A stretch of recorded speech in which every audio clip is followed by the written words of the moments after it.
Isn't that a beauty? Yes, it's tennis time again. High summer. And I bought this little beauty. Do you like the little tennis shoes at the bottom there? Isn't that sweet? I bought them about 30 years ago, I think it was. Extraordinary.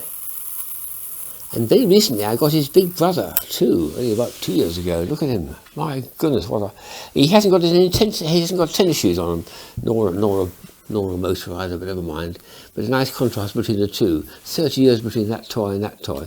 And I'm always looking for things which are, well, I love balls which are toy balls, but which do odd and strange things. And that's what I've got here, a few more of these to show you. Altogether, I've got about 150 of these, I think, so I'll try not to do too many. But there are some surprises here, and that's what I like. A ball that's not intended to be thrown or caught, but just to surprise you. And here's an example of a pair of them. This is a black one, which calls itself Xeon. And this is one that's covered in plush. So there is quite a hard ball inside, which is going to bounce, at least we hope it is. And the question is, if I hold them up like that and drop them, which one will bounce the higher? Well, clearly if that was a bounce ball, it would be a lot higher. But be prepared for a surprise. Here we go. Well, I'm dashed. Yes, this is one of these special rubber which doesn't bounce at all. It's used on rubber hammers so it doesn't rebound and damage you and so on.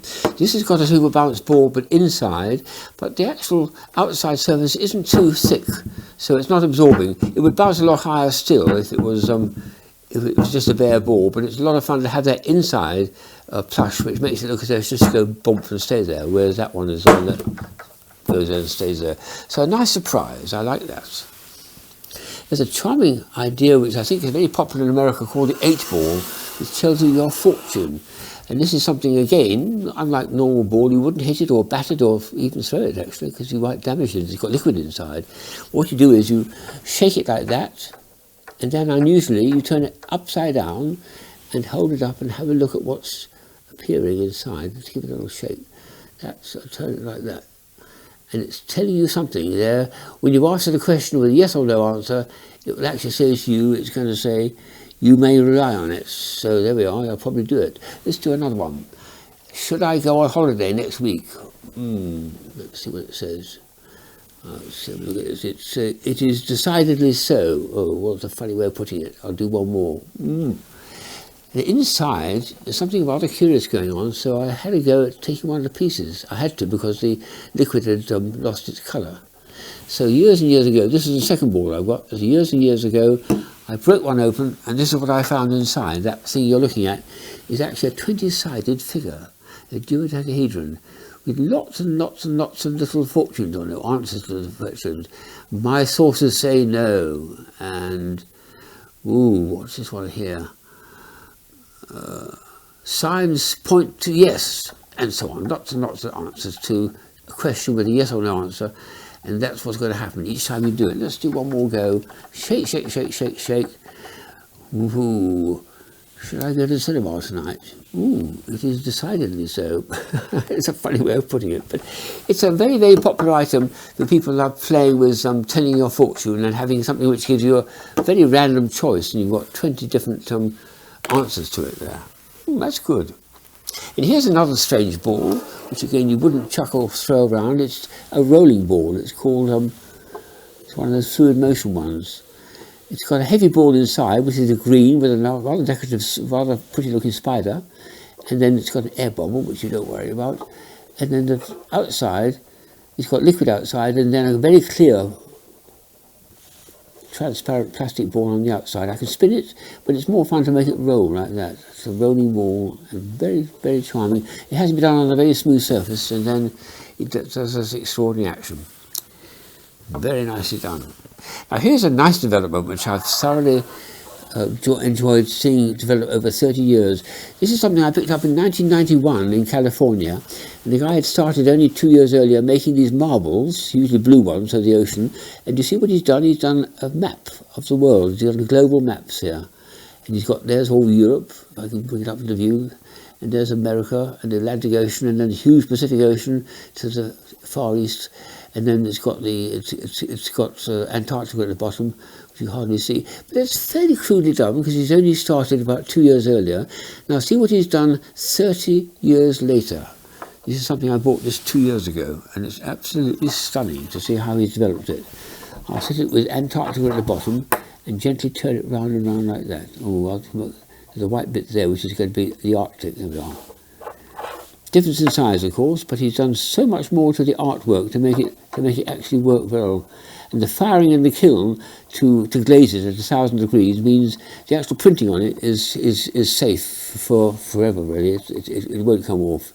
It's been glazed in very, very firmly, and it's a lovely, lovely development of his passion, which is to make a better and better globe map of the world in a marble like that. It's wonderful. Well done, that guy.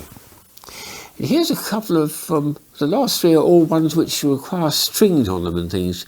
The first one is a celebration of the very first yo-ball that appeared sometime about 30 years ago. It's an American idea. A yo-yo, normally you spin it down and lift it up and it goes up and down. But hang on, so there's no sort of pulley inside. What it's got inside is a spring, and this is a string on a spring. It zips back again. So when I put it on my finger and pushing it down, the spring is going to lift it up again. Wonderful. Very nice idea. And since it was invented, so many people have copied it and made, well, considerable improvement on it, I think. But that's the very first time they thought of the idea of having something which small children especially, like the idea of a yo-yo, do find it difficult to do the little tick at the end. They have to do a little snatch at the end to make the thing come up the string again. This one, you don't need to worry about that at all. You just let it go up and down, because it will do automatically.